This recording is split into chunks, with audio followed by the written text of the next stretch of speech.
Pronto, já está gravando. Agora eu vou autorizar aqui a entrada.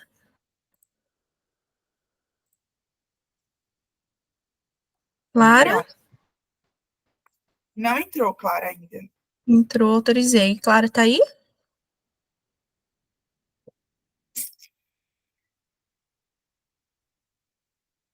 Deixa eu ver ela aqui. Clara. Agora temos Clara. Pronto, agora temos Clara. Clara, tá ouvindo? Tô Então, ouvindo, tá só pra... carregando aqui. Perfeito. Ouvindo. Então, vamos começar a sessão e aí a secretaria fica encarregada de divulgar o link, tá bom? Vou fazer o repasse, meninas. Perfeito. Já começamos a gravar, então vamos dar início, né? Vamos abrir Posso? com um pouquinho. Pode, por gentileza, só um minutinho para terminar o recado. Obrigada. Tá. Por gentileza, vamos dar início, então, à abertura, né, da sessão da tarde. Gostaríamos de pedir 1000 desculpas pelo atraso, mas como falamos, agora oficialmente, porque já está gravando, deu um pequeno atraso por conta de um erro técnico. A sessão vai ser mediada pela aluna Mirelle Liliane, está sendo gravada aqui por conta do erro técnico. Acredito que as regras já são de conhecimento dos alunos que vão apresentar. Cada vídeo tem até o tempo de 1,5 minutos, né, para poder ser passado. Primeiro passaremos o vídeo, a ordem da apresentação. Em seguida, cada docente terá até 5 minutos para arguir o aluno, dividindo esse tempo em igual, né? Ou, enfim, fiquem a critério de vocês, tá bom? Muito obrigada. Então, vamos iniciar, Mirelle? Chama aí, por favor, o primeiro candidato. Nós vamos começar, então, a nossa sessão de trabalhos da tarde com o trabalho de Valentina Costa, que é lá da UFRJ. O trabalho de Valentina, ele é intitulado como Análise Longitudinal dos principais fatores de risco para alteração fisiometabólica em uma população infectada pelo HIV, projeto piloto de pesquisa. Olá. As características principais relacionadas ao uso prolongado da terapia antirretroviral são o aumento da prevalência de sobrepeso, de obesidade, lipodistrofia, assim também como alterações fisiometabólicas, como resistência à insulina, diabetes tipo 2, dislipidemia, síndromes metabólicas e doença cardiovascular. E isso tem sido uma preocupação significativa em adultos que estão em uso da terapia antirretroviral. E com isso, trata-se de um projeto piloto de pesquisa, no qual é realizado um recorte longitudinal, prospectivo, descritivo e quantitativo de pessoas vivendo com HIV, de ambos os sexos com idade entre 18 e 59 anos, submetidos ao uso da terapia antirretroviral. E a amostra será dividida segundo sexo, esquema terapêutico e recuperação imunológica. Em resultados preliminares, que incluíram 87 pessoas vivendo com HIV, com idade média de 41 anos, mostrou uma frequência de lipodistrofia auto-referida de 45% nos homens e 42% nas mulheres. E em 57% da amostra, estavam sobre o uso de terapia antirretroviral há mais de 10 anos. E quanto ao perfil bioquímico, em relação ao LDL, foi observado que em 46% das amostras tinham valores máximos aceitáveis. E sobre o HDL, tanto os homens quanto as mulheres estavam com valores abaixo, caracterizando o maior risco cardiovascular desses indivíduos. Olá, meu nome é Amanda, eu vou apresentar o trabalho de doutorado. Pois bem, a Valentina já está aqui conosco, então os professores já podem iniciar a arguição.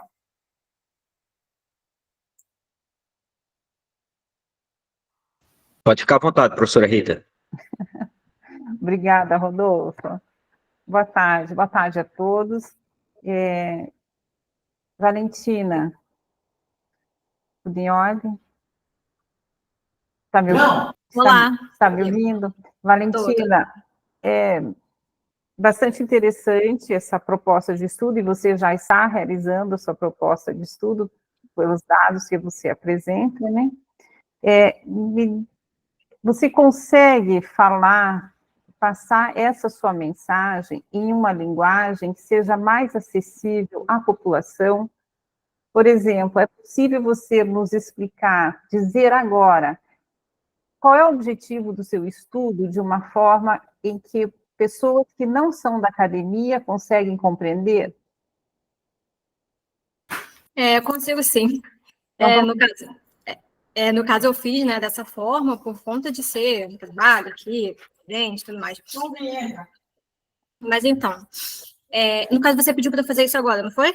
Sim, é possível você me diz o objetivo, não vou pedir tá todo o seu trabalho, tá? O objetivo do seu estudo, porque ele é bastante interessante, ele vem acrescentar informações importantes para a academia, para a ciência, mas o nosso objetivo, quando nós fizemos uma atividade como essa, é nós transferirmos para a comunidade o que nós estamos buscando com uma linguagem mais acessível. Isso.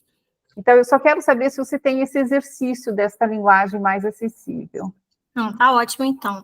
É o que acontece. Quando os indivíduos têm, né, o vírus do HIV e fazem um tratamento com os antirretrovirais, que são os medicamentos usados para esse tipo de tratamento, é bem comum que, ao longo desse tratamento a longo prazo, né, aconteça o desenvolvimento de algumas doenças cardiovasculares, né, como as que foram citadas. E aí, o objetivo do trabalho é fazer o quê? Em ambulatório, né, vendo ali os exames das pessoas e os próprios relatos das pessoas também, né? Porque a gente consegue ver bastante coisa através de relatos também, de conversa com os pacientes. O objetivo é ver como que está sendo esse andamento, como é que isso ocorre, e de acordo com o tipo de remédio, o tipo de combinação de antirretroviral, né, da medicação que eles estão utilizando.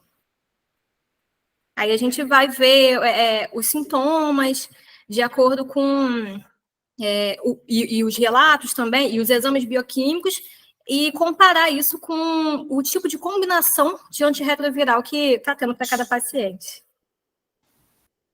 Ok, entendi. Então, é esse exercício que nós solicitamos no encontro online. Tá bom, Valentina? E me dá uma informação que você já fez uma coleta, já tem dados. Quantos pacientes vocês já estão com eles inseridos aí na sua pesquisa?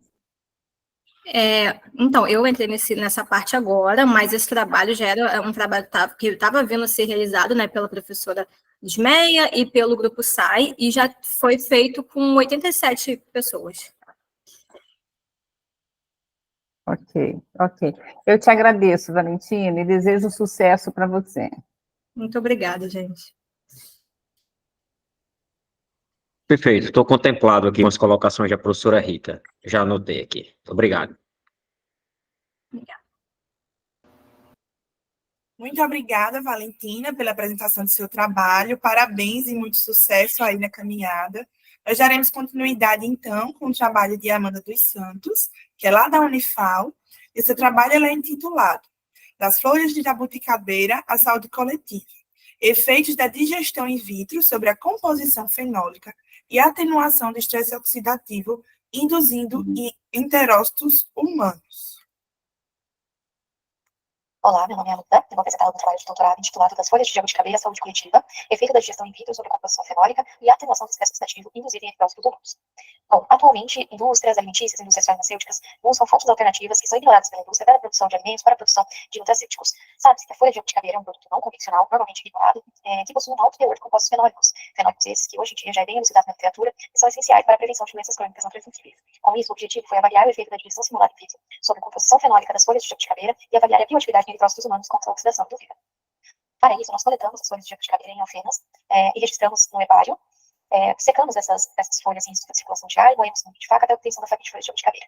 Dessa farinha de folha de jabuticabeira, nós obtivemos o extrato bruto com extração isocólica. No extrato bruto, nós refizemos a digestão in vitro para a obtenção do extrato fenólico digerido, e a partir dos dois extratos, nós analisamos a atividade química desses extratos, como o perfil de polifenóis e a atividade antioxidante. Da mesma forma, após as análises químicas realizadas, conhecimento de todo o perfil fenólico, nós avaliamos as duas amostras sobre os efeitos nos eritrócitos quando induzidos à oxidação. Os parâmetros avaliados foram a hemólise, a geração de espécies réticas de oxigênio e a lipoperixidação. Com isso, temos como resultado que nas análises químicas, após o processo de digestão simulada in vitro, nós temos um aumento da biodisponibilidade dos compostos fenólicos. Da mesma forma que quando a gente avalia o perfil desses polifenóis, nós descobrimos um aumento de alguns ácidos, aminoácidos e alguns fenólicos. como resultado da bioatividade, nós temos que os extratos, tanto bruto quanto digeridos, apresentaram forte proteção contra a hemólise e contra a lipoperoxidação em dose dependente, com o extrato de líquido exercendo um efeito um pouco melhor que o bruto. E nós tivemos um efeito protetor, mas esse efeito foi igual em ambos os extratos, na geração de espécies reativas de oxigênio nessas hemácias. Então, com isso, nós avaliamos que houve um efeito protetor e uma capacidade antioxidante dos extratos. Oi, gente, tudo bem? A Amanda também está conosco, não é, Amanda? Tô, gente, boa tarde. Então já podemos iniciar a arguição. Deixa eu só pedir desculpa que eu tô sem câmera no meu notebook, deu um leve acidentezinho no meu notebook, minha câmera deu uma trincada, então eu tô sem, não vou poder aparecer, mas eu tô aqui.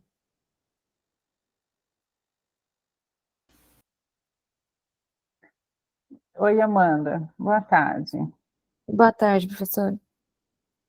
Amanda, fala para nós um pouquinho, essa folha de jabuticabeira, nós sabemos que ela é muito utilizada pela população de maneira geral, não é?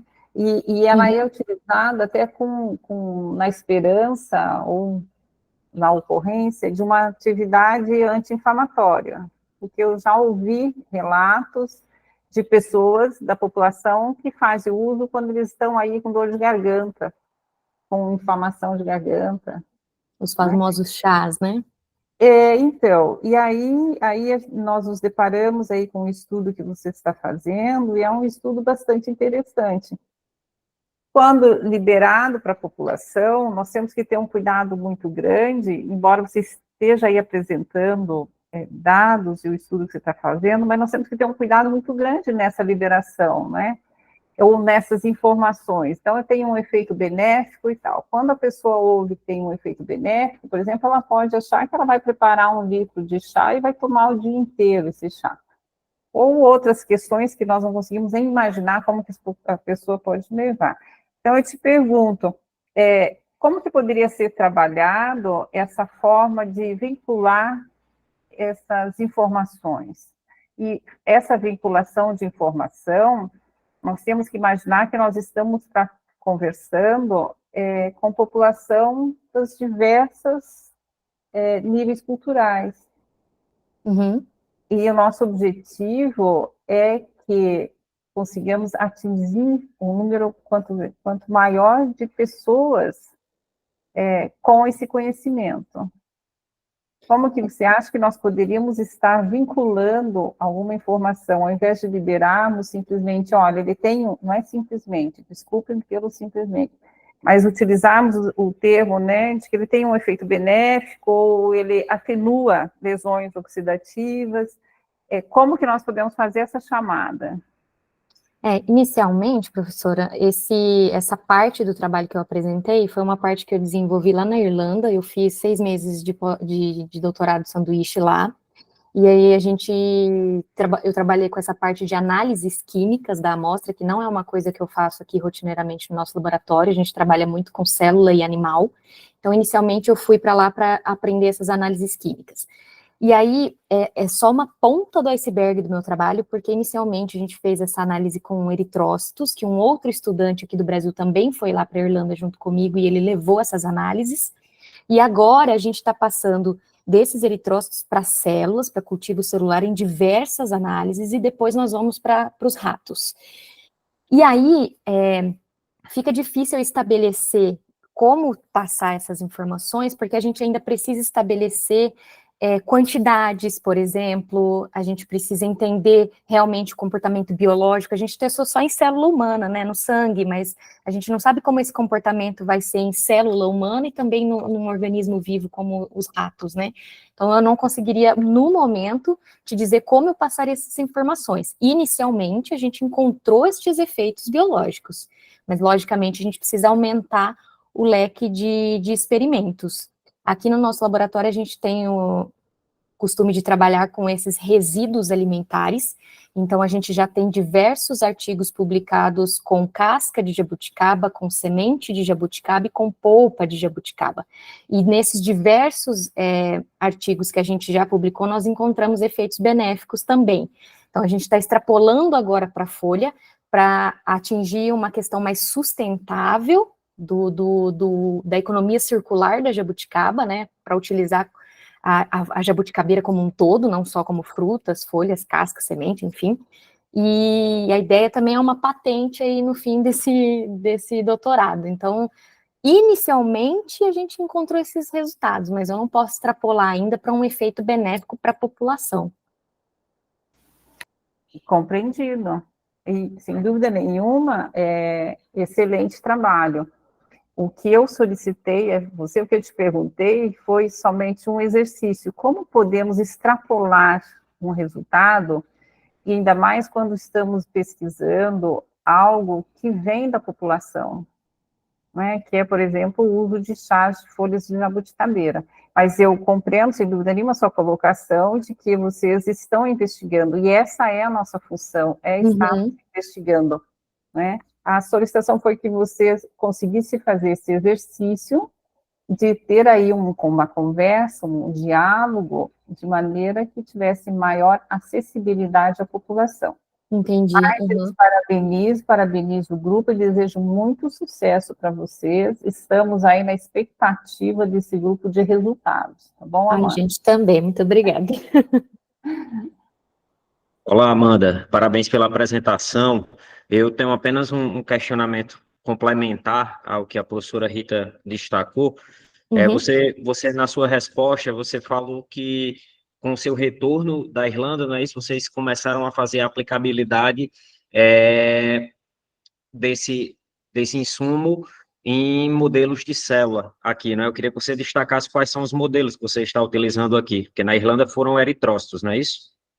Isso, lá na Irlanda a gente trabalhou só com sangue, aí aqui no Lantin, na Unifal, a gente trabalha com modelos celulares, células cancerosas de diversos órgãos, humanos inclusive, e células normais. Então eu faço esse teste biológico em célula cancerosa, em célula normal, para ver o comportamento biológico.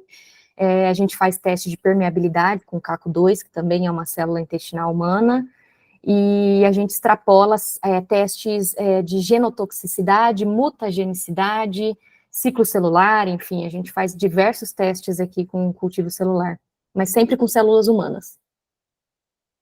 Beleza, tranquilo. Obrigado. Imagina, obrigada.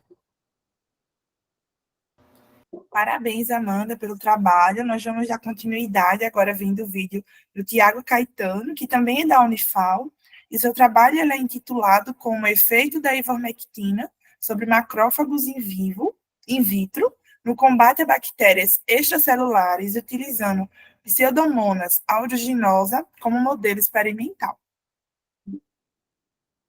Oi, gente, tudo bem? Eu me chamo Thiago, sou aluno de doutorado em Fisiologia do Multicêntrico aqui na Associado Unifal, e hoje eu vim conversar com vocês sobre um assunto muito interessante, que é como o nosso corpo combate algo estranho quando entra nele. Nosso corpo possui um tanto de células que atuam como soldadinhos, auxiliando no combate a infecções causadas por micro-organismos, como, por exemplo, bactérias. E um grupo desses soldadinhos que atuam no combate a infecções são denominados macrófagos. Sabe como eles agem? De uma maneira curiosa. Eles atuam comendo esses micro-organismos, e esse ato de comer o micro-organismo é denominado fagocitose. E eu trabalho com esses soldadinhos no laboratório, em uma plaquinha de cultura. E eu dou para eles um medicamento chamado ivermectina. Sim, esse medicamento que nós utilizamos quando estamos com vermes. E eu avalio o impacto dessa medicação nestas células imunológicas. Meu objetivo é avaliar se esse medicamento possui algum impacto nesses macrófagos. E uma coisa muito interessante é que após adicionar a ivermectina nessas células, eu infecto elas com uma bactéria chamada Pseudomonas aeruginosa. Essa bactéria causa diversas doenças no ser humano, como, por exemplo, pneumonias, infecções da corrente sanguínea, infecções urinárias, etc. E depois disso tudo, eu avalio se a ivermectina ajudou ou atrapalhou esses macrófagos. E eu posso te dar um spoiler, que aparentemente a ivermectina atua nessas células, mas ela não está ajudando muito, não. E sim, a ivermectina está interferindo no funcionamento dessas células. E o que será que vem por aí? Aguarde as cenas dos próximos capítulos. Tchau! Parabéns, Tiago. Agora nós iremos para o momento de arguição.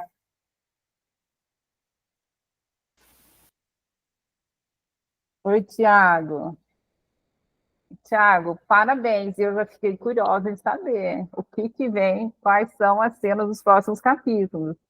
Entende? Com essa linguagem mais acessível, você mostrou a importância do seu trabalho, o que você está fazendo no laboratório.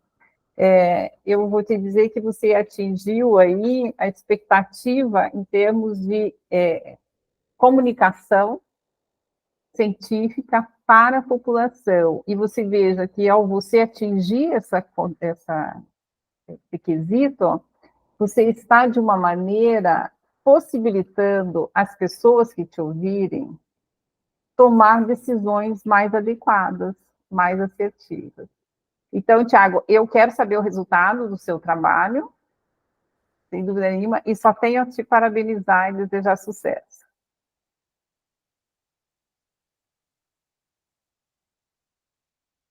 Rodolfo.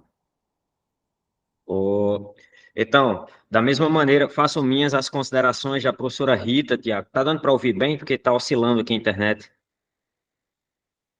Então, faço minhas as considerações da professora Rita. É basicamente isso que a gente espera dos trabalhos de vocês. Na verdade, essa é uma grande tendência da pesquisa e da pós-graduação para o futuro, justamente porque é a maneira como a gente chega para a sociedade e a gente consegue trazer a sociedade para lutar conosco por melhorias da pós-graduação. Não há como a gente exigir do apoio da sociedade, não há como a gente exigir que a sociedade nos apoie se ela não compreende o que a gente faz nas bancadas, certo? Então, também eu, de fato, não tenho nenhuma consideração, só tenho aqui a parabenizar você pelo brilhante vídeo que você construiu aqui para a gente, tá bom? Está com o microfone desligado, Tiago.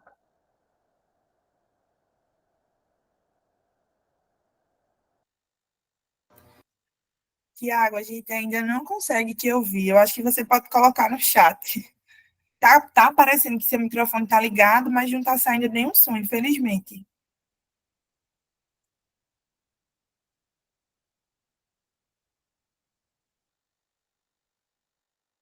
Eu vou digitar no chat. Agora foi. Agora a gente escutou aí você falando que ia digitar.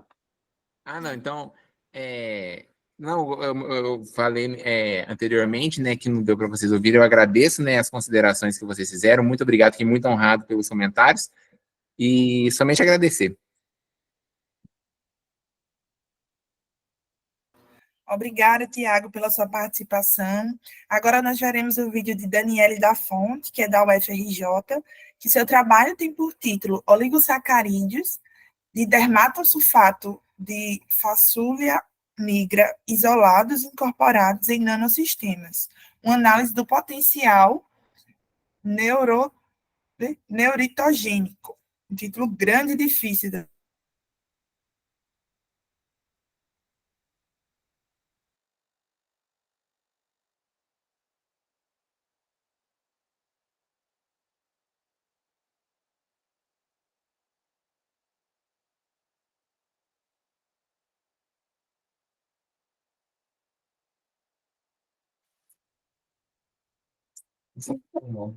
Tiago, tem uma pergunta sobre o NO que eu vou fazer amanhã.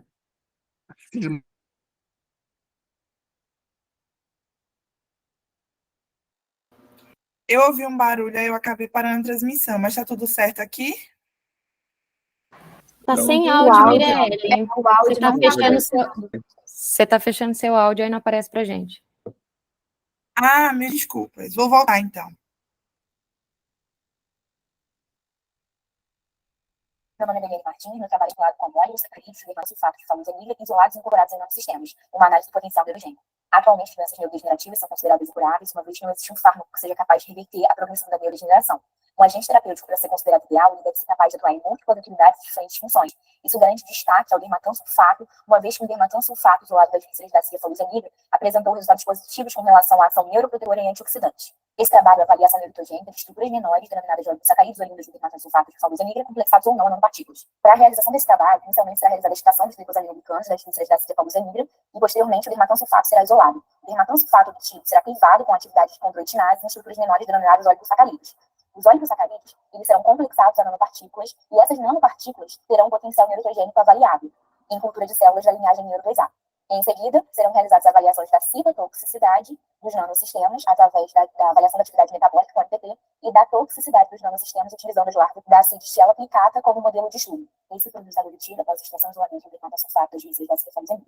Então, o que diz respeito à corrida realizada com a amostra padrão, no qual a primeira banda é o dermatansulfato padrão, a segunda banda é o dermatansulfato padrão na presença da curetinase AC, que degrada o convertim, e a terceira banda é o dermatansulfato padrão na presença da curetinase ABC, que é a enzima que degrada tanto o convertim sulfato quanto o dermatansulfato.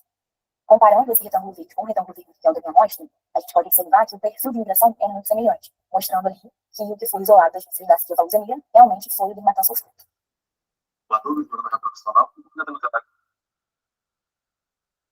Amanda, Daniela está por aí? Oi, estou sim. Pronto, Boa Daniela, tarde. então nós já podemos iniciar a arguição. Tá ok, obrigada. Oi, Daniele. Oi, professora, boa tarde. Boa tarde. Eu vou primeiro já destacar, sem dúvida nenhuma, a importância de um estudo como esse que você está realizando. E essa importância, é lógico, é decorrente aí do número assustador de neurodegenerativos pelo qual a população está passando. Sim. E isso torna, então, por exemplo, o seu trabalho de muito interesse pela comunidade. E a comunidade está sedenta, ela quer ter esperança, ela quer ter expectativa que talvez possa ser tratada. Então, eu vou solicitar, se for possível para você, que você nos diga, assim, em breves palavras, e de uma maneira que a comunidade não acadêmica possa compreender, qual é o objetivo, por que você vai fazer esse estudo? Então, boa tarde a todos. O nosso grupo de estudo, ele observou que a Cidefalus nigra, que é um animal invertebrado marinho, ele tem um dermatão 2,6-sulfatado, e em cultura de células da linhagem neuro 2A, ele promove, após exposição à rotenona, que é um indutor clássico assim, da doença de Parkinson, né, na cultura de célula, ele consegue reverter o efeito. Ele promove um aumento no número de neurônios, um crescimento dos neuritos, entre outras coisas, diminuição do estresse oxidativo, entre outras coisas, né, resumindo. Só que essa é uma molécula muito grande, né, o dermatansulfato. E aí, pensando numa possibilidade, num medicamento, um possível medicamento, assim, uma possível aplicação farmacológica, a gente precisa arrumar uma alternativa. E qual seria a alternativa, né? Diminuir essa estrutura em oligosacarídeos, que são as estruturas menores oriundas desse dermatã, e também acoplar a nanopartículas. Para essas nanopartículas funcionarem auxiliando o carreamento dessa estrutura até o sistema nervoso central. Então, é aí que meu projeto entra. A gente conseguiu... vocês me escutam? Desculpa, minha internet está muito ruim.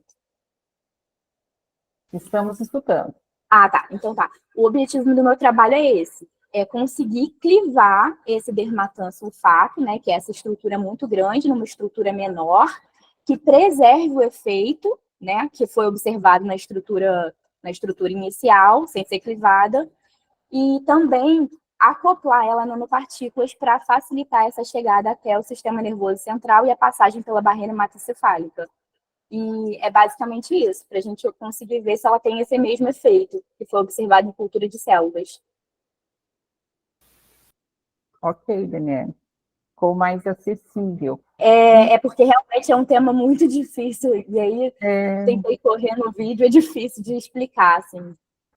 O tempo do vídeo é menor, né? E para quem a nossa área de estudo realmente ela tem aí fatores complicadores, né? Com esse tempo mais apertadinho. Mas eu te agradeço, parabenizo e gostaria realmente, e torço muito pelo sucesso da pesquisa e também que você tenha um exercício nessa comunicação mais direta com a população. Sim, tá bom. Obrigada. Sucesso, Obrigada. tá, Daniela? Obrigada. Daniele, complementando o que a professora Rita ressaltou, até que ponto vocês já avançaram? Qual foi o tipo de... Porque, assim, de fato, a maneira como o vídeo foi estruturado, tinha hora que não dava nem para entender o português. E aí Sim, eu sim. queria justamente que você me dissesse até que ponto você já avançou. Se já chegaram em cultura de célula, que tipo de modelo foi utilizado? Então, a gente utiliza Neuro 2A, que é um neuroblastoma murino, tá? Em cultura de célula. A gente observou que o dermatan sulfato, ele inteiro, ele tem essa atividade, né? Já fizemos a extração, que é um processo extremamente demorado, demora bastante a extração, a gente precisa de muitos animais para poder fazer a extração e a purificação do dermatan. Já fizemos, tanto é que foi o resultado que eu mostrei ali no final, né? Que mostrei que realmente foi o dermatan que foi isolado. E agora eu estou tentando encontrar um tempo, porque a condroitinase, a enzima que vai clivar esse dermatan em estruturas menores, eu preciso estabelecer um protocolo, o tempo, porque eu vou trabalhar com diferentes tamanhos de oligosacarídeos para ver qual é o menor deles que preserva a atividade do composto inteiro. Então, eu estou nessa fase, assim, de determinar o tempo da ação para depois a gente poder purificar o oligosacarídeo também. E aí a gente também, ao Beleza. mesmo tempo, a gente tem uma parceria com o professor da Fiocruz da Rede Nano e a gente está formulando as nanopartículas já com a molécula inteira de dermatan e de condroitin sulfato também. Você é de qual associado mesmo? Eu sou da UFRJ no TEM Macaé. Beleza, beleza. Quem é teu professor aí? Professora Cíntia Monteiro de Barros. Ah, beleza, beleza. Tranquilo. Depois eu vou mandar um e-mail para vocês. Tá Obrigado. ótimo, professor. Obrigada a você. Parabéns, Daniele, pelo excelente trabalho. Eu estava aqui concentrada também, tentando compreender da melhor maneira esse conteúdo, porque não é só para a população, né, como a gente costuma dizer, mas também para os outros discentes que não são da área compreenderem em uma linguagem mais simples do que se trata. E dando Sim, continuidade... eu peço desculpa pelo vídeo acelerado, mas foi a única forma que eu encontrei de tentar colocar todo o conteúdo. Ainda faltou coisa, mas assim, eu tentei ser o mais breve possível. Mas ficou ótimo, parabéns, viu? Obrigada. E nós daremos, então, continuidade com o vídeo de Lauane, que é lá da Unesp, e o trabalho dela é intitulado como Análise dos efeitos de metilfenidato nos marcadores de dano oxidativo e na defesa antioxidante enzimática e não enzimática das glândulas parótidas de ratos adultos jovens. Olá, meu nome é Laura Murakami Lopes, eu sou aluna de iniciação científica do campo de tecnologia de Aracatuba e vou mostrar um pouquinho do meu trabalho hoje. Bom, o que é o cloridrato de metilfenidato? Ele é um psicoestimulante, também conhecido como vitamina, utilizado para o tratamento de TDAH. Porém, o seu uso de forma descontrolada vem crescendo gradativamente no meio universitário, que utilizam abusivamente do medicamento para aumentar o desempenho nos estudos, assim como o rendimento acadêmico, o que leva ao doping intelectual. Assim, isso vem se tornando um importante fator de risco à saúde entre os universitários brasileiros. As consequências do uso descontrolado do medicamento podem levar a mudanças de humor, tirostomia, aumento dos batimentos cardíacos, tremores e ansiedade.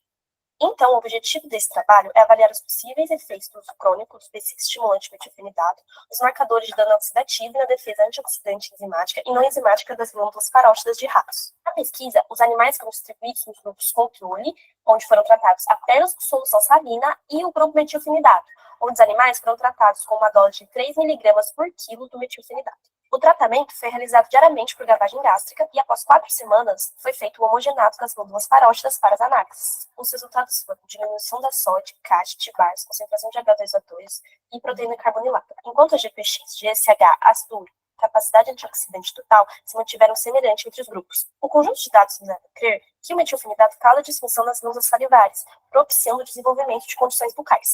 Esse foi meu trabalho, estou à disposição para dúvidas, espero que tenham gostado e obrigada. Obrigada, Lauane. Você está por aqui? Sim, estou sim. Então, está aberta a nossa sessão de arguição. Oi, Lauane. Boa tarde, professora. Tudo bom? Tudo bem. Então, tá bom. Lauane, você sabe que esse trabalho é bastante interessante e também tem aí um viés que deve chamar atenção para, principalmente a nossa população acadêmica, né, que faz aí um uso que às vezes é um uso abusivo desse medicamento. Então, o seu estudo, ele tem aí um interesse bastante grande. E a minha questão, novamente, volta para como que nós estamos nos comunicando com a população sobre isso. Se eu for pensar aqui com a população dos cursos de odontologia, por exemplo, eles sabem o que você está falando, eles sabem o que é xerostomia. Sim. Não é? Mas, e se eu pensar na mãe de uma criança que não tem essa formação, que está em casa, trabalhando, na luta, e que o filho faz a utilização desse medicamento? Como que ela vai compreender isso, Lauane? Como que você poderia estar conversando com ela para passar esse tipo de informação?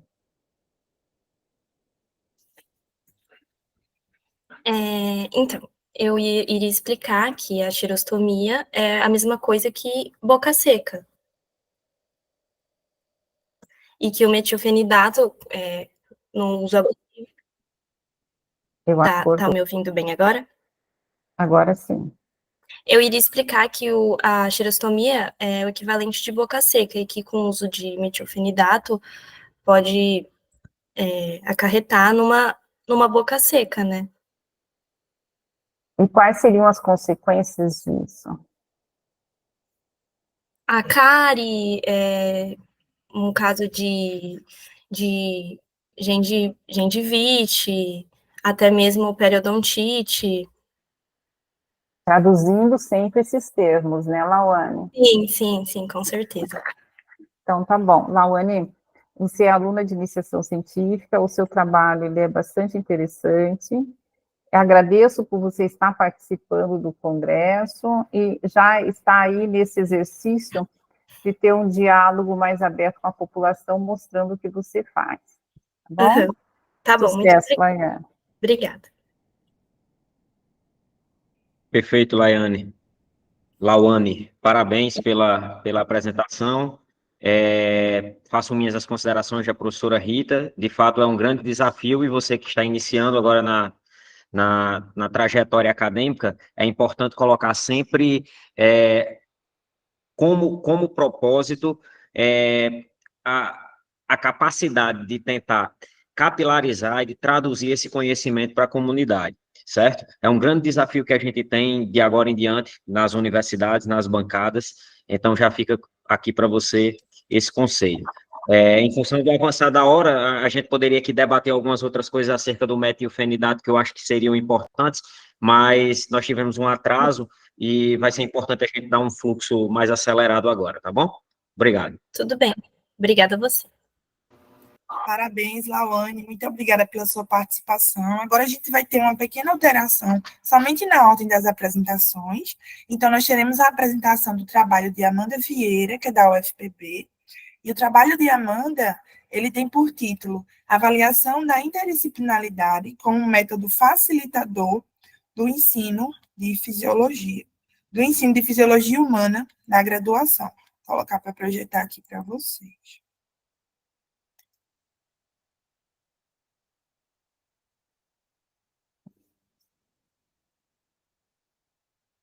Olá, meu nome é Amanda e o meu projeto tem como base a interdisciplinaridade. E o que seria isso? A interdisciplinaridade é quando eu pego duas ou mais disciplinas e vou fazer com que essas duas disciplinas elas se interajam e conversem entre si. Ou seja, eu vou utilizar duas disciplinas que são distintas e vou falar sobre o mesmo assunto. Dessa forma, vai ser feito esse método através dos alunos da graduação de biotecnologia da UFPB, onde eles vão ter as aulas separadas de fisiologia do sistema respiratório e também de bioquímica. Após isso, vai ser feita uma aula de interação entre essas duas disciplinas, mostrando como elas conversam entre si através dos seus conceitos, das teorias, das suas fórmulas, e dessa forma vai ser feita a análise dessa interação com os alunos através de estudo de casos e estudo dirigido.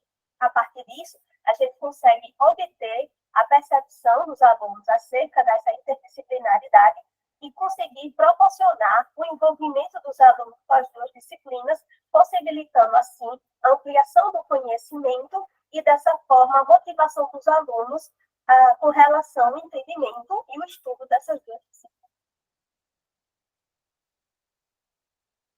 Parabéns, Amanda, pelo seu trabalho. Você está aqui presente? Estou sim. Pronto, então nós já podemos iniciar a fase da arguição.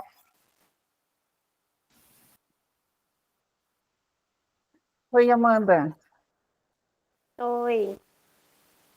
Amanda, você é aluna de mestrado, de doutorado? Isso, da UFPB. Mestrado. De mestrado? E, Amanda, a sua formação em quê? É biotecnologia? É? Amanda? Eu sou enfermeira. Ah, acho que cortou, não deu. E, Amanda, me diz mais uma informaçãozinha. Não, sou enfermeira. Isso. Tá. Acho que nós estamos com... Ok, entendi. No curso de biotecnologia, que é a proposta que vocês vão estar aplicando, né? Esse estudo. As disciplinas de fisiologia e de bioquímica, elas são concomitantes? Elas ocorrem no mesmo ano Não, curricular? elas são separadas. Sim, elas ocorrem. Elas estão tendo, né, na semana, os dois assuntos com professores diferentes. Aí eu, né, consigo fazer uma aula, incluindo essas duas disciplinas, como elas conversam, para facilitar o entendimento daqueles alunos.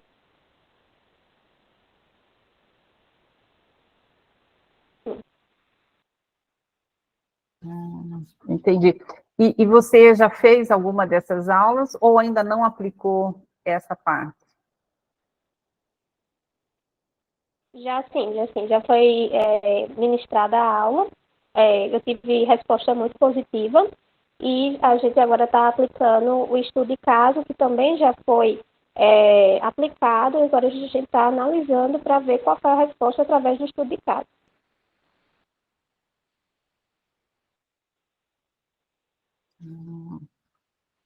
Ok, entendi.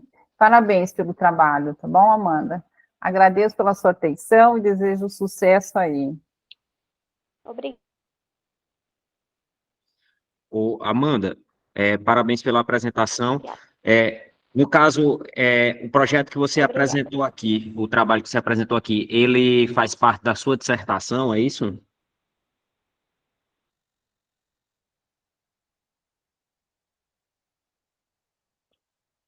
Certo. Isso, Como é que faz você parte. vai analisar esses dados, esses resultados? Seria através de quê? Qual o parâmetro que você quer utilizar?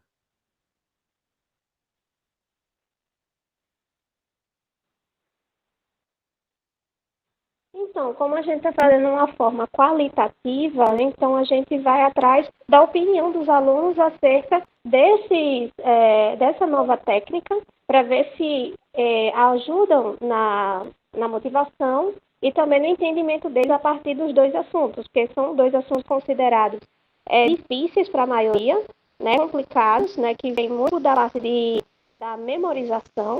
Então, dessa forma, a gente tenta ampliar o conhecimento deles através dessa interdisciplinaridade, fazendo com que eles entendam de uma forma mais dinâmica, aplicando esses casos como se estivesse na vida real.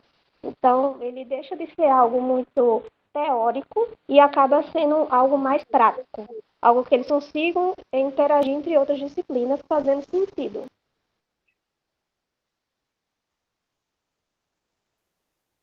Tudo bem. Estou contemplado. Obrigado. Obrigada.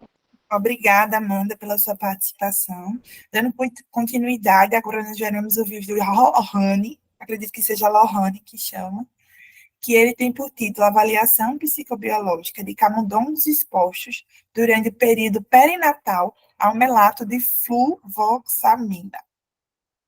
Olá, meu nome é Lohane e eu vou falar sobre a avaliação psicobiológica de camundongos expostos durante o período perinatal ao melato de fluvoxamina.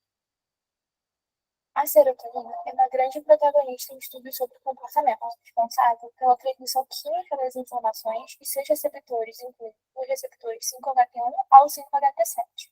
Também tem um papel importante na memória, cognição, humor, ingestão alimentar, desenvolvimento cerebral e nocicepção. A fluvoxamina é um antidepressivo e ansiolítico que auxilia no combate da depressão. Ela inibe a recaptação de serotonina, aumentando a serotonina disponível no nosso corpo. Nosso objetivo de estudo é fazer análises de comportamento e biologia molecular, para investigar como a exposição prévia de fluvoxamina pode influenciar na idade adulta. Dessa forma, descobrir seus mecanismos moleculares de ação. Acredita-se que neurônios de serotonina podem modular a atividade de outros neurônios, como neurônio de GABA e noradrenalina de dopamina. Por isso, a compreensão sobre a modulação pode nos dar informações valiosas sobre o aprendizado, adaptação e a reorganização cerebral, assim como a formação de padrões de pensamento, comportamento e emoções. Parabéns, Lohane, espero muito ter acertado seu nome. Você está presente? Tô aqui. Pronto, então já podemos iniciar a fase da arguição.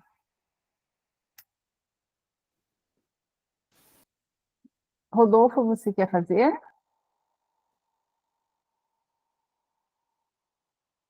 Posso sim, tranquilo. O Lohane, parabéns pela apresentação. Você entrou num tema que eu gosto bastante, esses estudos em neurobiologia, sobretudo farmacologia, neurofarmaco.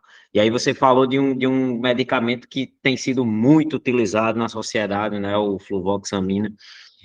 Me diz uma coisa, não ficou claro para mim no vídeo, talvez pela velocidade, e aí quando a gente vai tentando processar, fica difícil. Quais são as análises moleculares e comportamentais que você planeja para avaliar o efeito? Então, as análises moleculares, elas vão ser considerando algumas proteínas importantes para o sistema de serotonina. Proteínas que vão ajudar na síntese, receptores para serotonina, proteínas que ajudam na recaptação. Então, a gente vai usar, métodos moleculares que vão avaliar a quantidade dessas proteínas que vão ser produzidas e a quantidade de RNAs que vão ser produzidos por técnicas de PCR. De comportamento, a gente vai fazer em 2 etapas, que é a etapa do período perinatal, para poder saber se influencia na memória, memória olfativa, para poder saber se os camundongos eles vão recorrer à mãe durante os primeiros dias, com base no olfato. Depois, quando eles amadurecerem, a gente vai reavaliar os comportamentos deles, para ver se eles apresentam comportamentos de ansiedade, se eles ainda estão apresentando comportamentos positivos para a sociabilidade, se eles estão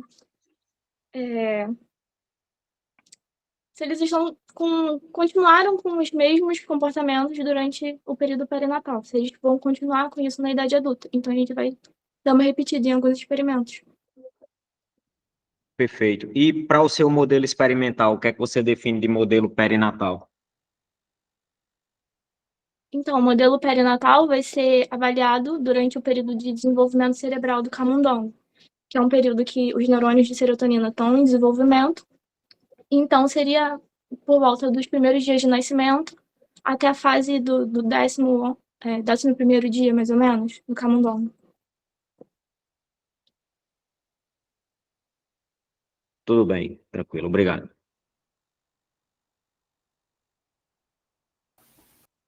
Obrigada, Lohane, estou satisfeita. Parabéns. Muito obrigada pelas considerações. Então, dando continuidade, agora nós teremos a apresentação do Rafael, que é lá da UFRJ. O trabalho dele é intitulado como Avaliação da influência da exposição paterna ao propionato de testosterona e ao treinamento resistido e sua repercussão na prole de camundongos. Olá a todos, meu nome é Rafael Nacional, cuidando do meu trabalho para estudar a pressão da influência da exposição paterna ao propionato de testosterona e ao treinamento resistido e sua repercussão em prole de camundongos. Em termos de base, ele foi preocupações durante o período gestacional, por exemplo, a malnutrição materna, poderia levar o feto ao baixo peso ao nascer, levando ao aumento do risco de desenvolver doenças cardiovasculares na idade adulta. Uma das explicações para isso vai ser devido a interações ambientais apresentadas pelo feto, que podem levar a modificações genéticas capazes de serem transmitidas para a próxima geração. Uma dessas interações ambientais é o uso de drogas terapêuticas. Entre elas, podemos destacar o uso de esteroide anabolizante, principalmente no gênero masculino, com praticante de exercícios. Ademais, foi relatado na literatura o abuso dessas substâncias aumenta o risco de aparecimento de alguns fatores, como transtorno de ansiedade e depressão. Por sua vez, não se sabe a repercussão do uso dessas substâncias pelo pai e na transmissibilidade para a próxima geração. Logo, o objetivo do nosso trabalho é verificar se os efeitos da exposição paterna ao tipo de esteroide realizado concomitantemente ao terapeuta assistido é capaz de potencializar ou atenuar os efeitos multigeracionais da prole na idade adulta. Para isso, teremos a formação de 4 instrumentais, que serão submetidos ao protocolo de treinamento assistido em escala internada para controles, assim como a administração ao esteroide anabolizante. Ao final do protocolo de treinamento e tratamento, os animais serão submetidos a testes comportamentais, que serão analisados após a realização da eutanásia. Posteriormente, a sua prole também será submetida aos mesmos testes comportamentais dos pais na idade adulta, assim como a análise psicológica após a realização da eutanásia. Parabéns, Rafael, pela apresentação. Gostaria de saber se você já está presente para que nós possamos iniciar a arguição. Olá, boa tarde. Estou presente, sim. Professora Rita, fica à vontade. Obrigada. Boa tarde, Rafael. Boa tarde, professora. Tudo bem? Tudo, e você? Rafael, Tudo bem. como você percebeu também aí, quando esse vídeo rodou, ele ficou de muito difícil compreensão. Eu não sei se foi a velocidade, se foi a transmissão aqui para nós, mas ficou muito difícil de entender o que você está propondo. Então, é possível você me dizer para nós aqui de uma forma bastante acessível e sintética, qual que é a sua proposta? Claro, com certeza. Boa tarde a todos. Então, minha proposta, eu estou no doutorado agora, então é dar continuidade, né, às minhas pesquisas durante o mestrado. Então, eu estou avaliando os efeitos da exposição paterna à testosterona. Então, é como se a ideia, né, é como se um homem, né, que utiliza esteroide anabolizante e ele tivesse, né, uma relação com a mulher que, no caso, não teve. Quais seriam os efeitos que esse tipo de exposição a essa substância, né, traria na prole? Então, para isso, né, eu vou estar avaliando alguns pontos extremamente importantes, né, como a expressão, o comportamento, né, memória, ansiedade, né, comportamentos semelhantes à ansiedade, depressão, análises.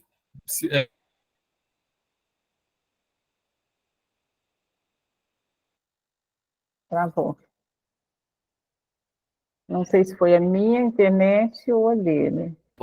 E também análises epigenéticas, né? Porque quando a gente fala de disposição paterna, né, ou de uma programação paterna, isso ainda tem um pouco de resistência. Não é a mesma coisa que a gente vê atualmente quando os estudos são voltados para a mãe, né, que tem um período intrauterino.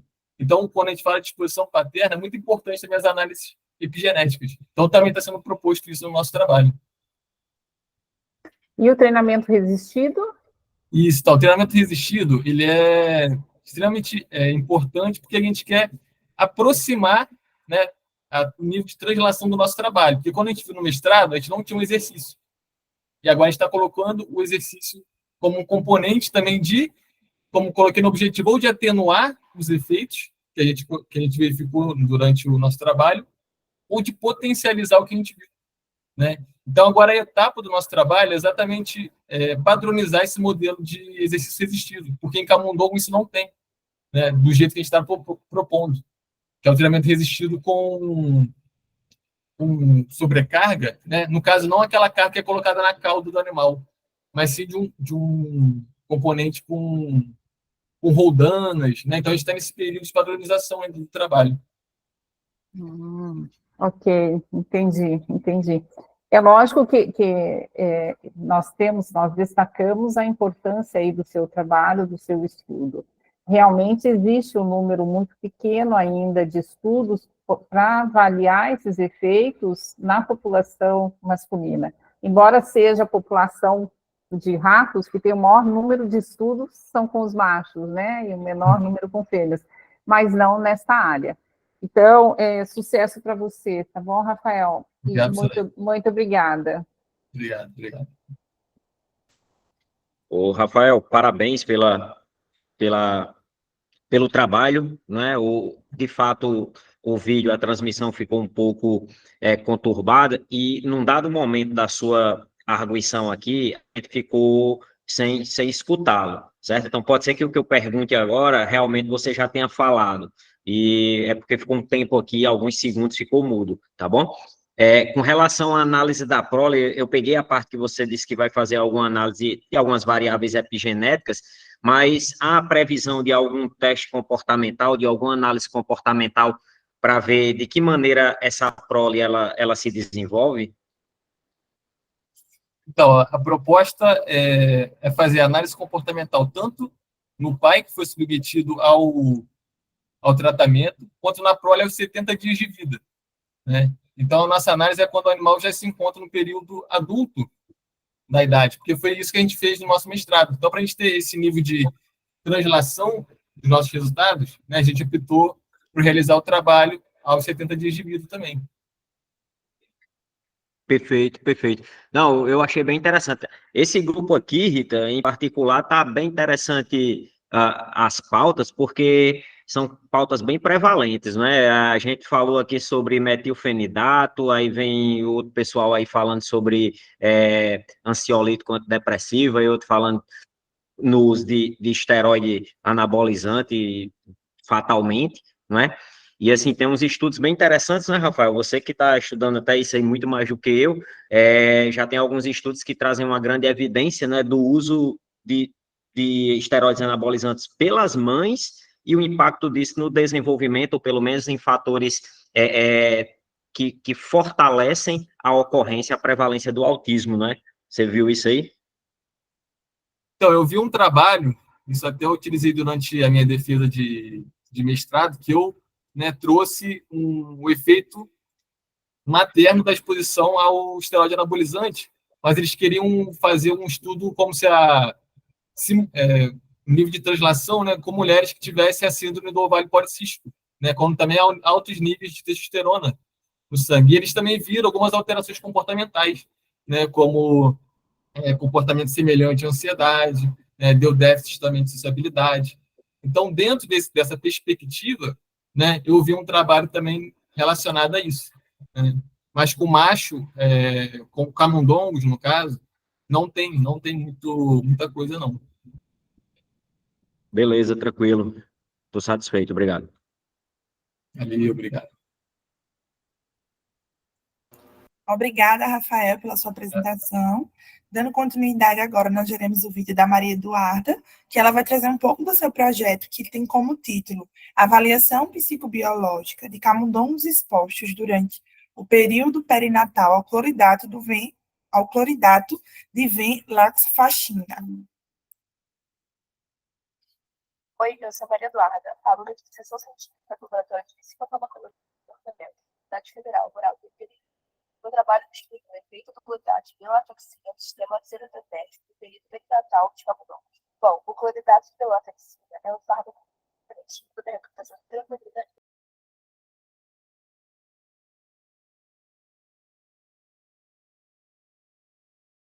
utilizado em episódios de depressão aguda, depressão ansiosa, ansiedade generalizada, além de atuar na manutenção para a prevenção de recaída depressiva. Assim, o objetivo do projeto é analisar o uso do fármaco em camundongos expostos à venlafaxina durante o período perinatal, na idade adulta, com comportamento semelhante à ansiedade e depressão.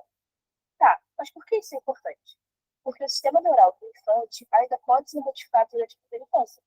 Então, é necessário tomar cuidado com o tipo de medicação durante a gestação e durante a lactação.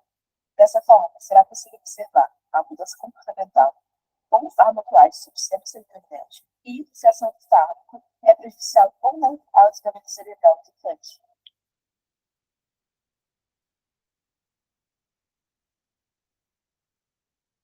Obrigada, Maria Eduarda. Eu gostaria de saber se você está presente na chamada, para que nós possamos iniciar a segunda fase. Boa tarde, estou presente sim. Então, fiquem à vontade para fazer as correções. Não sei se Rodolfo e a professora Rita vão começar.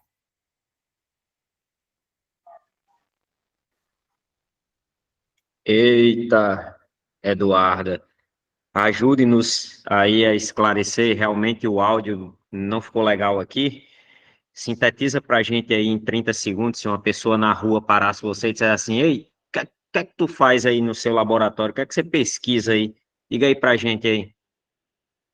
Então, o meu projeto é para investigar a longo prazo a influência do fármaco ali no período inicial do desenvolvimento de um infante, né, de um bebê, vamos dizer assim, que é equivalente ao terceiro trimestre de gestação em humanos.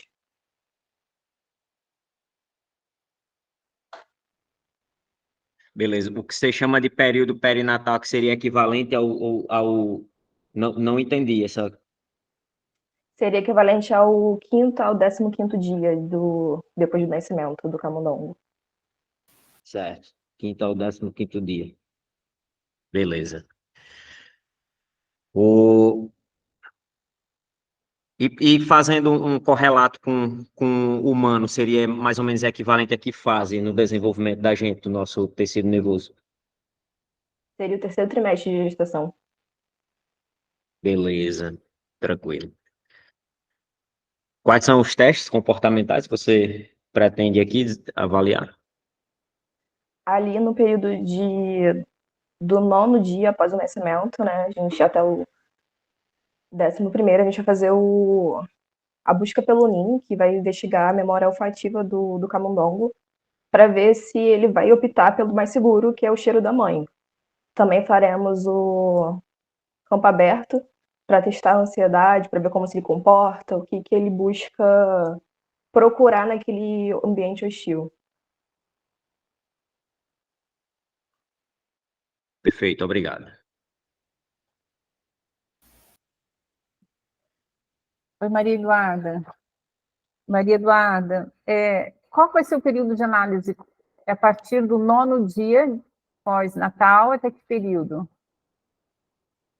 Até o 19º, que aí vai ser quando a gente vai repetir novamente os exercícios, né, os testes, para ver se a influência do fármaco nesse período inicial de desenvolvimento, né, que é quando a gente tem estudos que mostram que o sistema serotoninérgico ainda está amadurecendo na fase de amamentação. Então, a gente busca entender se a influência nesse período tem longa duração e influência no período adulto, que é ali equivalente ao 19º dia. E conforme o professor Rodolfo já te solicitou, né, se alguém te perguntar o que você está fazendo, né, no laboratório, como que você diria para uma mãe? Diz assim, olha, eu vou investigar, vou analisar tal sistema, e o que você diria para ela se ela te perguntasse por que você vai analisar isso? Por que eu analiso isso? Isso. Basicamente, a gente faz o consumo, né, ali na fase... Estou falando isso como gestante, como pessoa depressiva ansiosa, né? A gente tem um consumo de antidepressivos e ansiolíticos, mas a gente não tem estudos mostrando a longo prazo como isso pode influenciar uma possível prole, né? Por exemplo, você faz uso agora, mas como isso pode modificar de forma genética a longo prazo os seus futuros filhos. Então, é basicamente você entender o que esse fármaco está fazendo dentro de você, o que pode vir a fazer no seu filho, e como isso tudo vai ser lidado pelo seu organismo a longo prazo. Isso, excelente. Muito obrigada, Maria Eduarda. Sucesso no seu trabalho. Mais uma vez, obrigada, Eduarda, pelo trabalho disponibilizado e compartilhado conosco. Nós vamos ver agora o vídeo de Naftali Ribeiro, que ele tem por título Avaliação Psicológica de Camundongos Expostos durante o período perinatal ao JWH 133 na idade adulta.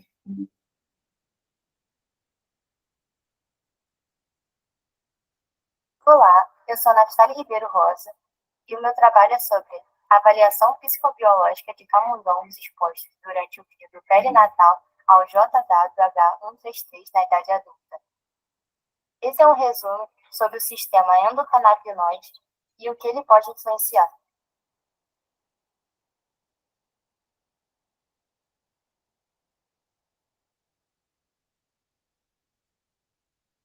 O sistema endocannabinoide atua em receptores específicos, CD1 e CD2.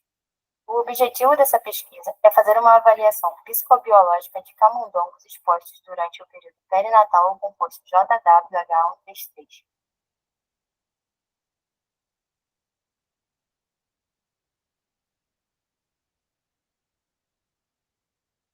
Na metodologia dessa pesquisa, serão utilizados testes comportamentais e biologia molecular para avaliar os efeitos da exposição a este composto.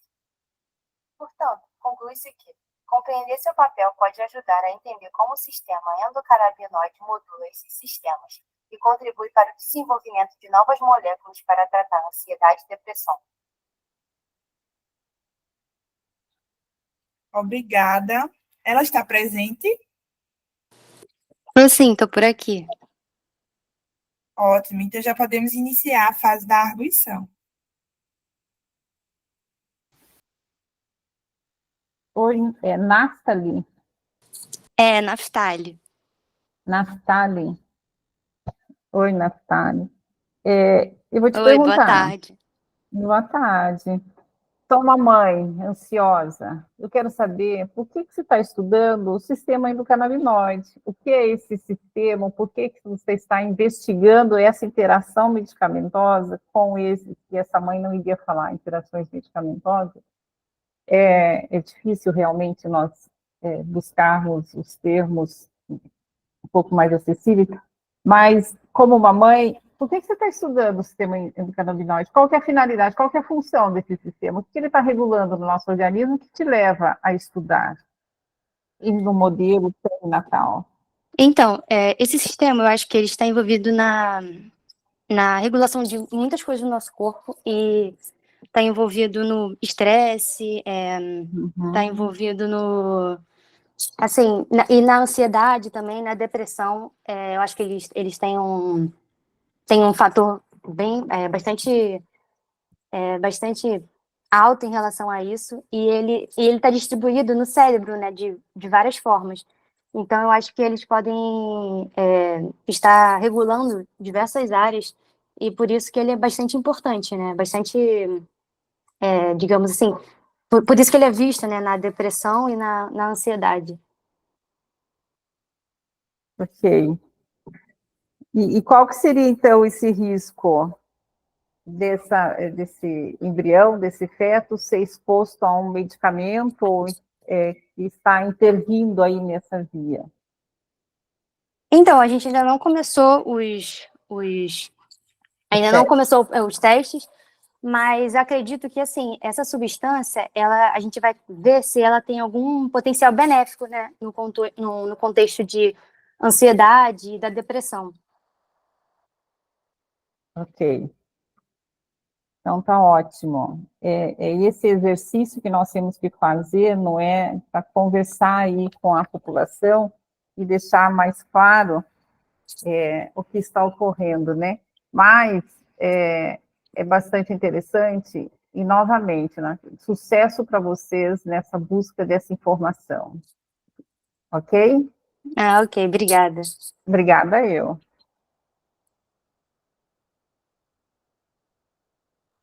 Olá, parabéns pela explanação. Faço minhas as considerações de Rita e as minhas perguntas girariam em torno do delineamento experimental, mas percebi aqui que esse trabalho é do mesmo grupo dos trabalhos anteriores. Então, suponho eu que o delineamento experimental, análise molecular, análise comportamental seja a mesma. Então, eu estou satisfeito.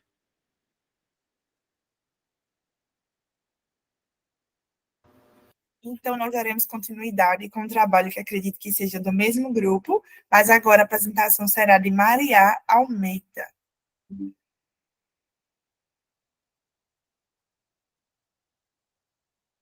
Olá, eu sou a Maria Almeida, científica, e vou falar um pouco sobre o projeto. Primeiro, é importante explicar que o sistema endocannabinoide está presente no corpo humano e consiste em receptores e moléculas que funcionam como chave fechadura, sendo os receptores a fechadura e a molécula-chave. Quando a chave entra na fechadura, ou seja, a molécula se liga ao seu receptor, são ativadas funções do corpo humano. As funções ativadas pelo sistema endocannabinoide influenciam o aprendizado, a memória, o movimento, a motivação para agir, entre outros. A depressão e a ansiedade estão relacionadas ao sistema endocannabinoide, e aproximadamente 10% da população mundial atualmente é acometida por esses transtornos psicológicos. A depressão é uma doença psiquiátrica que resulta de diversos fatores, caracterizada por tristeza profunda, desânimo, cansaço, entre outros sintomas. A ansiedade é uma reação normal do ser humano, que pode se tornar um transtorno psicológico, caracterizado por preocupação excessiva, agitação, insônia, entre outros sintomas. O AM630 é uma molécula canabinoide que atua nos receptores do sistema do canabinoide e pode reduzir a depressão e a ansiedade. O nosso objetivo é observar o comportamento de camundongos adultos que foram expostos quando filhotes ao AM630, visando confirmar o efeito antidepressivo e ansiolítico dessa molécula. Além disso, objetivamos identificar a estrutura da molécula e entender como ela age no organismo. Com a elucidação da função e do modo de ação do AM630, é possível compreender melhor a função do sistema do canabinoide e desenvolver novos medicamentos para tratar a depressão e a ansiedade.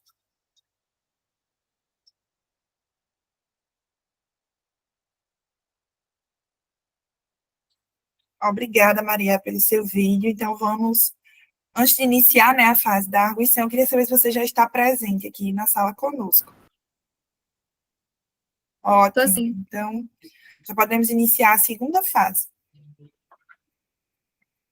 Oi, Maria. Boa tarde, tudo bom? Maria, me dá uma informaçãozinha. Vocês vão administrar essa substância em que fase do animal? A gente vai administrar essa substância no período perinatal, que seria entre o 5º e o 15º dia. Por que é nesse período?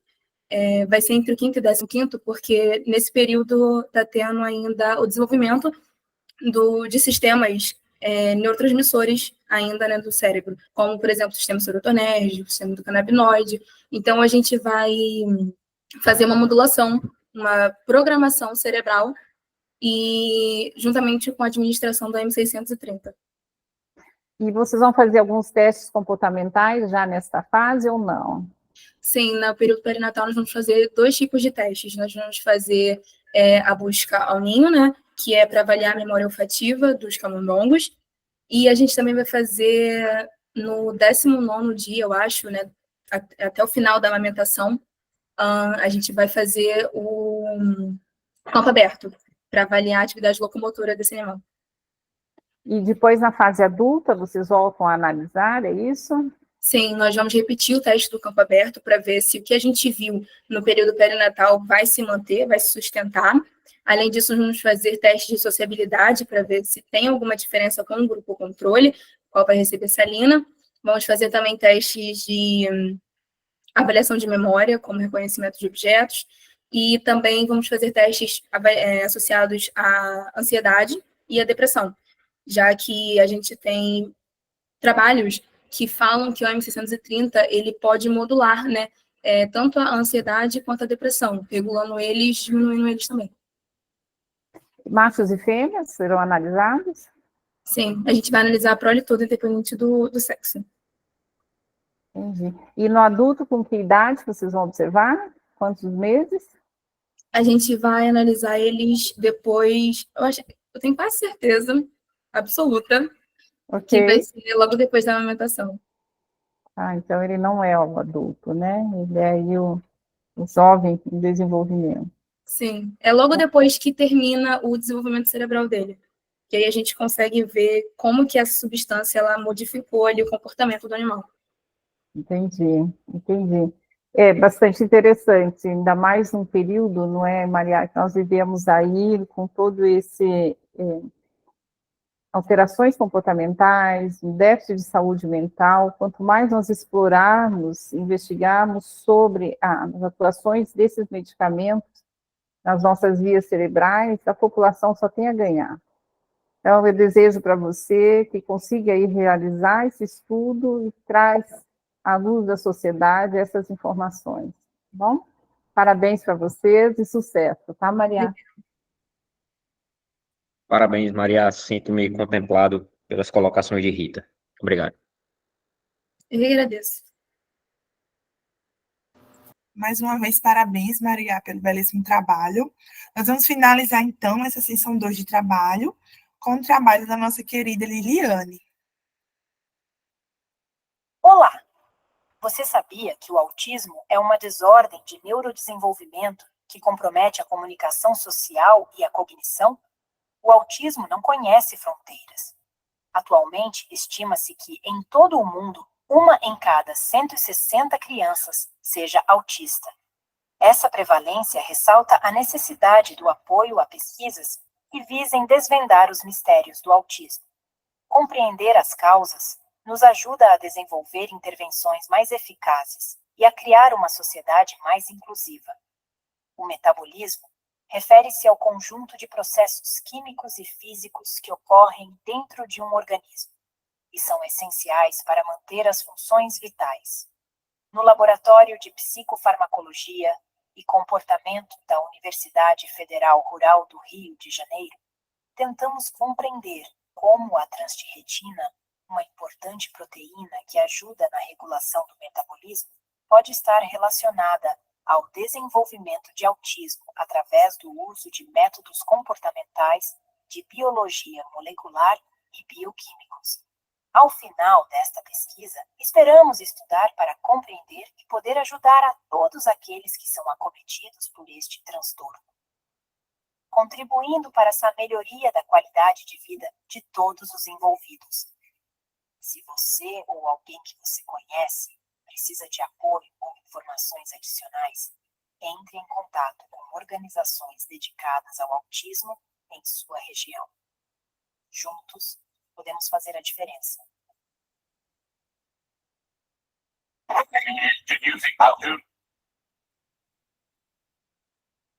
Finalizamos, então, essa nossa sessão de apresentação de vídeos e, a gente fechar com chave de ouro, vamos agora para o momento da arguição.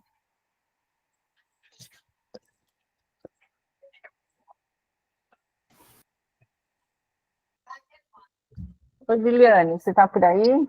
Estou aqui. Boa tarde a todos. Boa tarde, Liliane. Sem dúvida nenhuma, a importância desses estudos, né, Liliane? Quando você nos chama a atenção de 1 para 160, nós já ficamos extremamente preocupados. E eu fico muito mais preocupada quando nós recebemos a informação que hoje é 1 para cada 36. Então, a incidência altíssima. E a busca por informações sobre esses mecanismos, sobre essas vias, o que está acontecendo, aonde que nós podemos estar contribuindo para fazer e proporcionar a essas pessoas uma qualidade de vida melhor, e também para alertar a população, né? Se conseguimos varrer aí e temos aí alguma luz sobre a casuística, sobre a origem, sobre a etiologia de tantas alterações que estão ocorrendo e resultando nessas pessoas que apresentam esse transtorno, né? O que eu gostaria de saber, Liliane, você vai começar os testes comportamentais com que fase? Você já começou a fazer? Eu já tenho 2 pilotos concluídos e estou iniciando o meu 3º piloto agora, né? Porque para iniciar essa investigação da biologia molecular, né, para frente, primeiro é necessário que a gente consiga estabelecer no laboratório um modelo que já está descrito na literatura, porém com outras linhagens, e de camundongo, né, que não é a que nós utilizamos atualmente no laboratório, que é a SW55, né, e para isso a gente tem tido alguns problemas de percurso, que a cada protocolo a cada piloto que nós concluímos, nós conseguimos entender um pouco melhor do porquê aquele piloto não foi tão bem sucedido, e aí na próxima tentativa a gente consegue modificar essas pequenas nuances para poder tentar melhorar. Mas eu ainda não consegui, por conta de não ter tido sucesso ainda, êxito completo, né, vamos assim dizer, no estabelecimento do modelo, passar para a fase da biologia molecular, do bioquímico. Então, por hora, eu tenho, sim, 2 pilotos, mas não prossegui além das fases do comportamental. Eu não sei se eu respondi a sua pergunta, professora. Respondeu. Ah, tá bom. Respondeu, e é lógico que nos deixa em alerta, mas também mostra que o modelo tem essa complexidade, né, Liliane? É muito complexo. E você não vai encontrar uma questão padronizada igual para o teu número de ratos. Existe essa variabilidade dentro do modelo. E eu estou para te dizer que é uma variabilidade maior do que que ocorre em outros modelos. É verdade. Mas, assim, o bom do doutorado, né, que é o meu nível atual, é que como você tem tempo para poder errar e acertar, você também tem tempo para poder até fazer um plano B, quem sabe. Eu já tenho começado a pensar, assim, um plano B, já andei conversando com o meu orientador, de quem sabe tentar o modelo em ratos, né, que já também já é bem estabelecido, inclusive bem utilizado no seu laboratório, né, bem, já estabelecido no seu laboratório. Já andei conversando com ele falou assim, vamos ver. E eu Com estou aguardando. ratos já é um fator complicador, eu imagino com camundongos. Liliane, eu parabenizo, sem dúvida nenhuma, nessa busca e ressalto novamente a importância desses estudos e a importância de nos comunicarmos com muita clareza com a população. Que isso você faz? Você mostra aí que você tem essa competência. Então, eu parabenizo e estou satisfeita. Muito obrigada. Parabéns, Liliane, pela apresentação. Uma dúvida aí, Edilei, eu não trabalho nessa área em particular. O modelo de referência que vocês têm para transtorno do espectro em roedor ainda é aquele de ácido valproico? Ou teve alguém da pós-graduação comigo que fazia algo Isso. nesse sentido, um colombiano? Sim, professor, temos 2 modelos que estamos tentando estabelecer atualmente no laboratório, usando essa linhagem que eu citei, via indução farmacológica por ácido valproico, mas também pelo poli-C. Na linha que eu trabalho, é o ácido valproico, mas há uma aluna no laboratório que está tentando fazer o mesmo modelo, só que mudando o fármaco, que no caso, ao invés de usar o ácido valproico, usaria o poli-C. Mas estamos nas mesmas etapas, né, porque o modelo basicamente segue a mesma linha, né, a mesma linha de raciocínio experimental, muda-se apenas o fármaco que faz a indução. Perfeito. E deixa-me perguntar só mais uma coisa, com relação à análise dos cérebros, você pretende, no futuro, enfim, analisar quais variáveis do cérebro? Você vai ser análise molecular? Você vai fazer algum tipo de análise do ponto de vista morfológico, estrutural, né, microestrutural? O que é que você pensa nisso daí? Então, professor, o que tem de proposta até aqui, porque o projeto ele ainda pode sofrer variações, né? É que nós conseguindo transpor essa questão do estabelecimento do modelo, que a gente faça a análise de estruturas relacionadas ao espectro, seria o hipocampo, por exemplo, né, que estão diretamente relacionados à questão do autismo, e que lá a gente possa fazer também essa questão do olhar para a estrutura, né, se tem um aumento daquela estrutura, se tem mas também a nível molecular, por exemplo, o bioquímico, a gente vai tentar dosar a quantidade de neurotransmissores envolvidos com o espectro também, então, mas eu te confesso que eu tenho que ser verdadeira, e essa parte a gente ainda não chegou, porque, como eu expliquei, primeiro a gente precisa transpor e garantir que a gente tenha o camundongo com um comportamento semelhante ao autista para poder passar para essa fase, até porque esses testes são muito caros e exigem reagentes que não dá para pegar e fazer para treinar, né? É para fazer para valer. Né? Quem é seu professor? Ele trabalha com a professora Rita, é isso? O professor, não, é porque a questão é o seguinte, nós temos um modelo em comum, né, que é a questão do autismo em animal, só que a professora Rita trabalha com rato, né, com ratos, e eu estou querendo propor em camundongos, em uma linhagem diferente das que estão publicadas, porque a maioria das linhagens que estão publicadas são linhagens que têm o viés mais genético, e no laboratório que eu faço que é o curso doutorado, até o momento eu não teria essa possibilidade, então a possibilidade da farmacologia é a mais viável para mim, tá usando fármaco, indução por fármaco. Beleza. Professora Rita, se der certo aí o trabalho dela, junto com o professor, e depois no futuro você tiver acesso a esses cérebros, lembre da gente aí, perfundam alguns cérebros desse e vamos fazer uma parceria para a gente estudar o componente neuroquímico dos núcleos da base desses animais. Fica aí a ideia, sabe? Com certeza, com certeza. Nós rodamos bem esses modelos aqui, bem dentro da complexidade que é rodar um modelo TEA. Bom, obrigada. Obrigada, professor. Obrigado. Pessoal, mais uma vez, muito obrigada pela participação de todo mundo. Obrigada pela paciência, né? A gente teve esse problema de conexão, que a tecnologia vem avançando, então, graças à tecnologia, a gente consegue reunir gente do Brasil todo para vir aqui discutir ciência, falar sobre o nosso programa e também se desafiar de contar para as pessoas que não são da área o que é que a gente faz, como a gente faz dentro das quatro paredes da universidade e como o nosso programa tem crescido. Então, só tenho a agradecer a todo mundo que esperou esse tempo, esse problema aí que a gente teve esse tempo de espera, que veio aqui para o Meet, que migrou junto com a gente.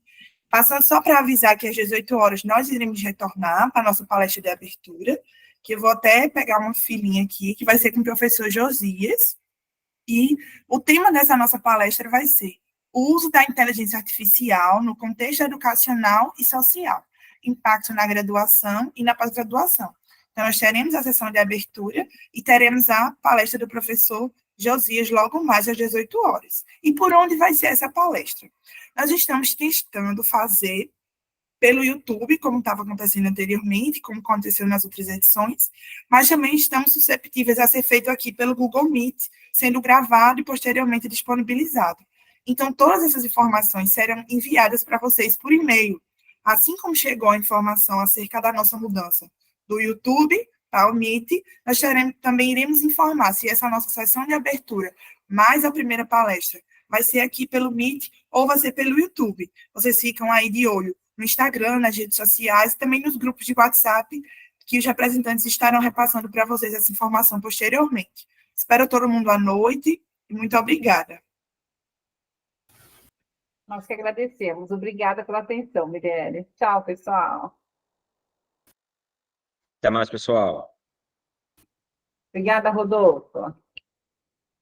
Eu que agradeço. Até lá, até a próxima semana. É.